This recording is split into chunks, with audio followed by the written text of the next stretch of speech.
Good morning, Moulton Scholars. Rise and shine. It's time for another day of fun learning. Okay, today is May 5th, and our objective for today is I can read and answer questions about a text. Today, you are going to read an article about Lewis H. Latimer, and you will answer two questions at the end of the activity. You will answer two questions regarding the article that you read. Okay, why is it important to be able to answer questions about text that we read? Well, it's important because that tells us that we have a good understanding of what we've read. If we are able to answer questions about the text, that means that our comprehension of that text is very well and that we are able to examine it and answer questions about what it talks about. So that means that we have comprehended the reading. So that is why it is important to be able to answer questions about something that you've already read. So I'm going to show you today, I'm going to teach you a strategy for answering questions. And this strategy is best used during test taking because we know that when we take tests, a lot of times we don't get a whole lot of time to read and reread.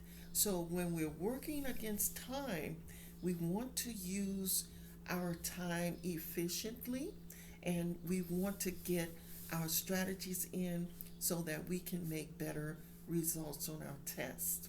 So the strategy that I'm going to show you today is that you will read the question before reading the text. So the strategy is to read the question first. Why do we need to read the question first? Who wants to answer that? Who wants to take a shot at that question? Why should we read the question first? Jalen Fears. I bet Jalen knows that answer.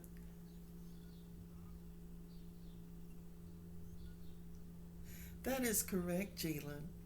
Jalen says that he thinks it's because if we read the question first, then we will know what information we're looking for.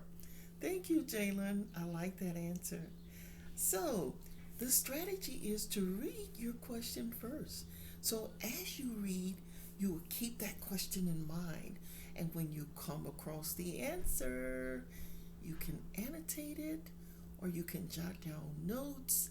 And then, after you finish reading the entire article, you can go back and answer those questions from the notes, from the annotation, and whatever information that you have jotted down.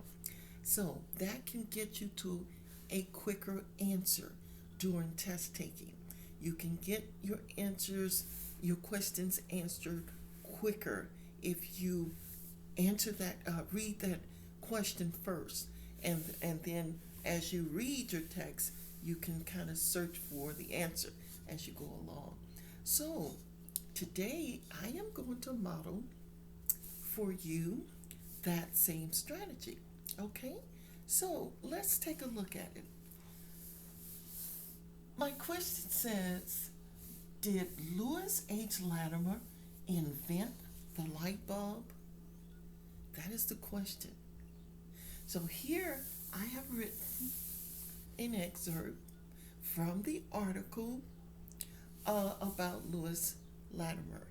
So I want you to read this along with me. Okay? All right. So it says Latimer became a member of Thomas Edison's elite research team.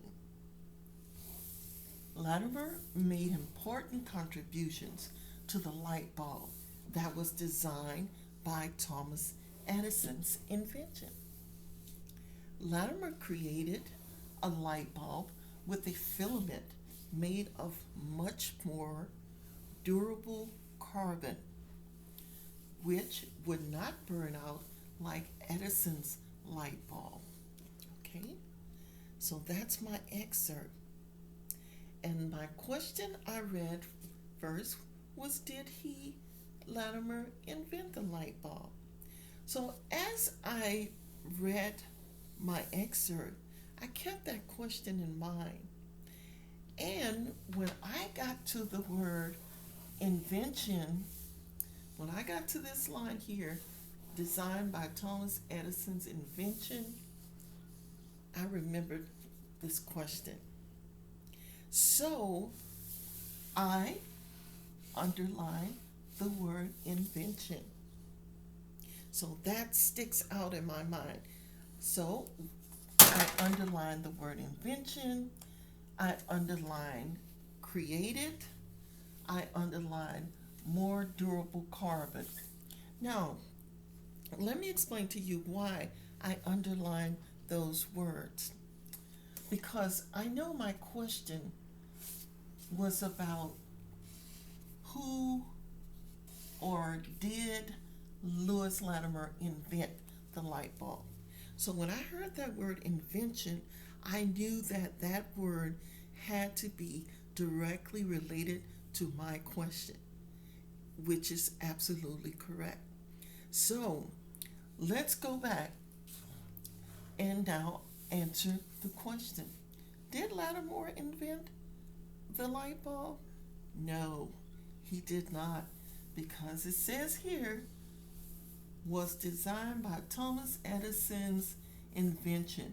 So this guy invented the light bulb. Thomas Edison invented the light bulb. Okay? Now, I want to move forward because I don't want to stop there.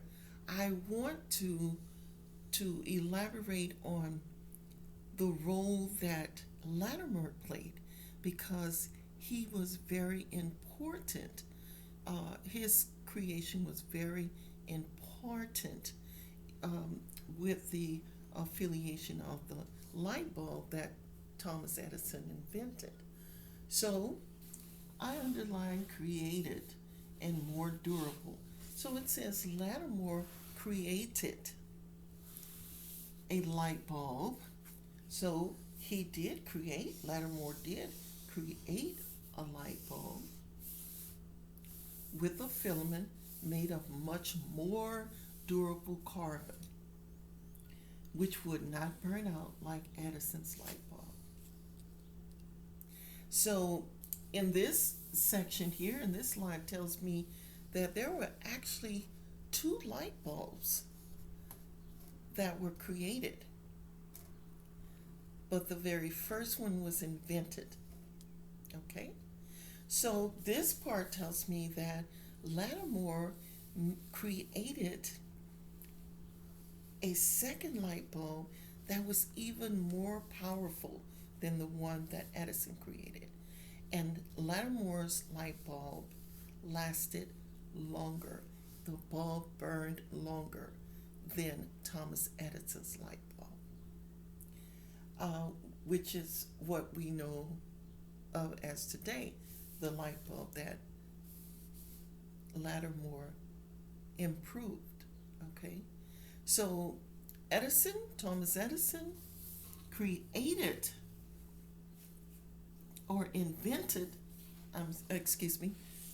Thomas Edison invented the light bulb. Latimer improved or created a better type of light bulb by inventing that filament, the carbon burn filament for the new light bulb. So just remember, Edison invented, Latimer improved. Okay? Edison invented the first light bulb.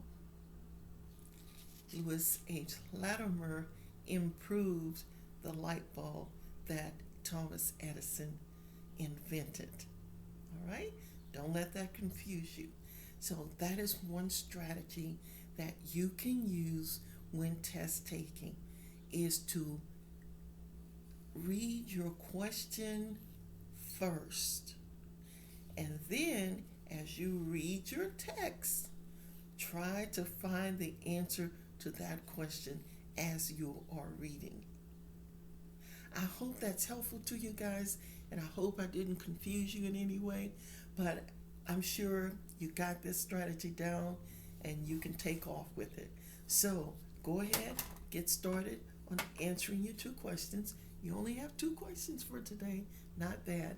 Okay, so enjoy your reading, answer your questions, and give me a call if you have any questions. Thanks. Bye.